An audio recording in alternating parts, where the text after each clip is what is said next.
চিনতে পেরেছো আমাকে? আমি তোমাদের চোখের আড়ালে থাকি। এটি হলো স্ক্যাবিস মাইট, যা মানুষের ত্বকের নিচে বাসা বাঁধে। একবার তোমার ত্বকে ঢুকতে পারলে আমি সেখানে আমার ঘর বানাই। আমার হাতটা এত চুলকাচ্ছে কেন? অসহ্য লাগছে। চুলকাও, যত বেশি চুলকাবে আমার তত বেশি আনন্দ হবে। রাত যত বাড়ে আমাদের সক্রিয়তাও তত বেড়ে যায়।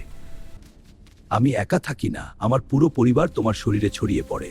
মা, আমি মনে হয় রাতে ঘুমাতেই পারবো না। শুধু তুমি নও, আমি তোমার বোন আর বন্ধুদের কাছেও যাব। অপরিচ্ছন্ন কাপড় আর বিছানায় আমরা উৎপেতে থাকি। সাধারণ সাবান দিয়ে আমাকে তাড়ানো এত সহজ নয়। রাজু, ভয় নেই, এই বিশেষ মলমটি একে ধ্বংস করে দেবে। না, এই সাদা মলমটা কি? আমার খুব ভয় লাগছে। সঠিক ওষুধ ব্যবহারের ফলে এই জীবাণুগুলো মারা যেতে শুরু করে। সবাই যদি পরিষ্কার পরিচ্ছন্ন থাকে তাহলে আমার লুকানোর সুযোগই থাকবে না। মা দেখো, এখন অনেক আরাম লাগছে। আমি হার মেনে নিচ্ছি। পরিচ্ছন্নতা আর সঠিক চিকিৎসায় রাজু আজ স্ক্যাবিস মুক্ত। আপনারাও সচেতন হন, এই ক্ষতিকর পোকাটিকে সুযোগ দেবেন না।